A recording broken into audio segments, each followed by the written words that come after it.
The reread's done. Now let's see if we can find any one-star reviews to read of Night Shift. Hi everyone, welcome back to my channel. I'm Dave Musson, at Dave Musson on Instagram, and this is the place where I talk to you about all things Stephen King. Do check out the links in the description to my range of Stephen King themed band shirts, my own collection of short stories, Ones for Around the Sun, my newsletter, and a bunch of other things. But most of all, thank you for checking out this video. So, you will hopefully have seen a couple of days ago that my reread of Night Shift is live.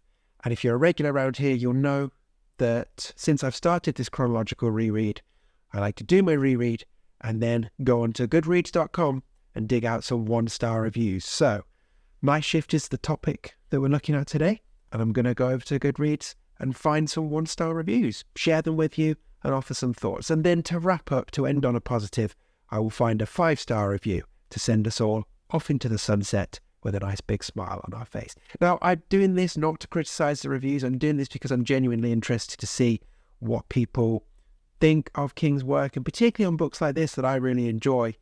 It's really fascinating to me to see people who didn't get on with it and hear why they didn't get on with it, and perhaps offer some commentary on whether I think theirs is a good take or maybe it's not a good take.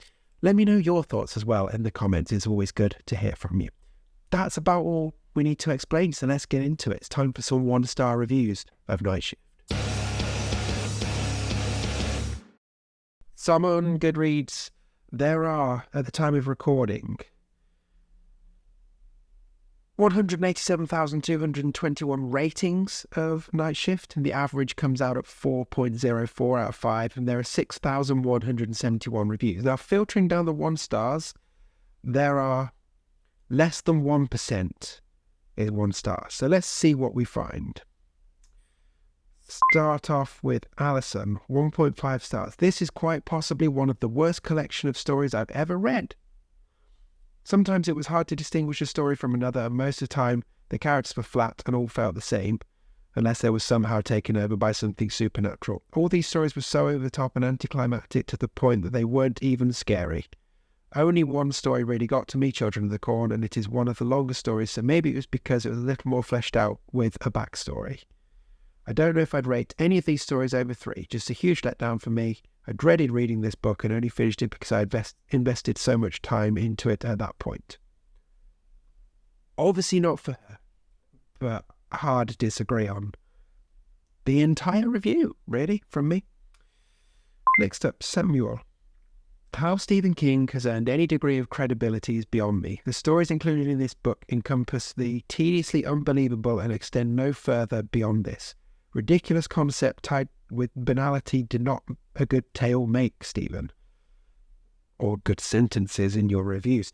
The writing is devoid of any character, and even the relatively better stories suffer a great degree from horror cliches, which made the unfolding of them dull and inevitably frustrating. This is everything wrong with modern horror, complete and utter trash throughout.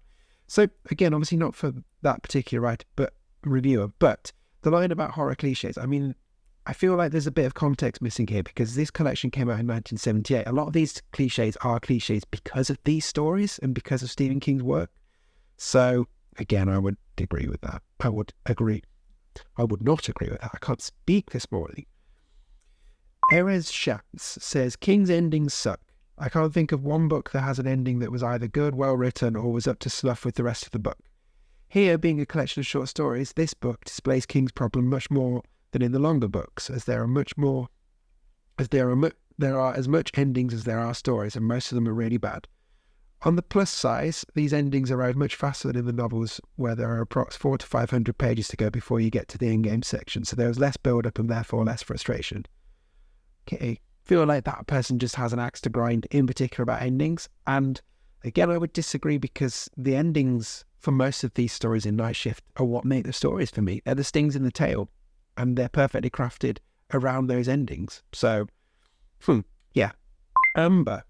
I can do breakdowns some other time, but the only story worth my time was the only one I knew about going into it, Children of the Corn. Also, so much fat phobia, dear God. Yes, I mean, the fat phobia is a very fair point. I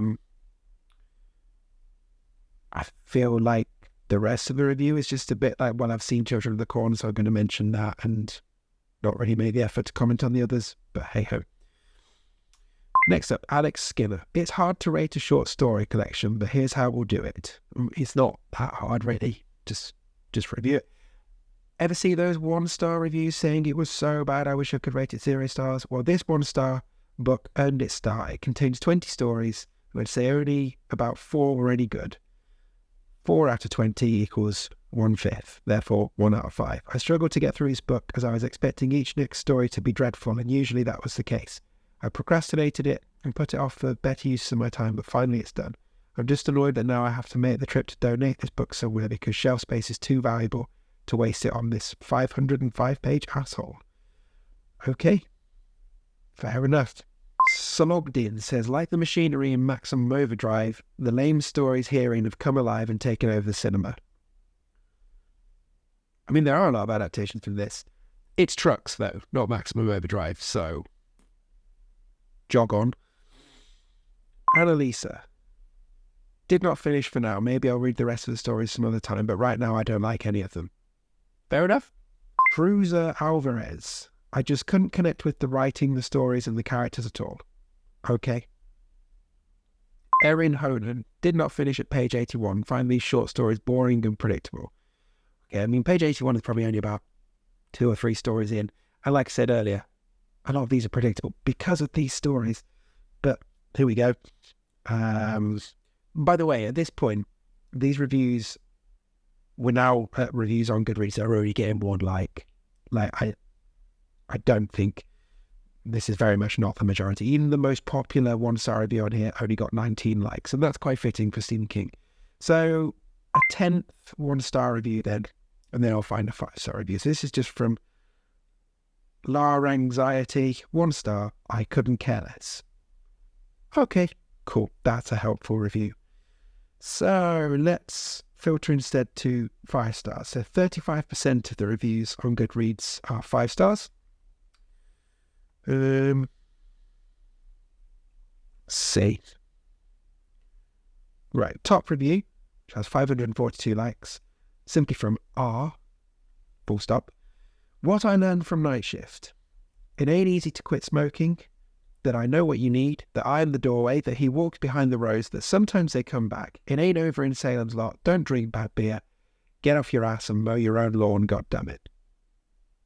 Sure, yeah, I like that. It's almost experimental poetry. 5-star review to round off. So, yeah, I think I disagreed with most of the 1-star reviews, and unlike most of the 1-star review reads we've done so far, there wasn't, at least for me, there wasn't really anything in those reviews that were, apart from the fat phobia comment, there weren't any points that I thought were that valid or useful. So, yeah, just lots of people with an axe to grind, I think. Hey-ho, we've done it now. Let me know what you think of these reviews in the comments. Okay, so there we go, 1-star reviews of Night Shift done.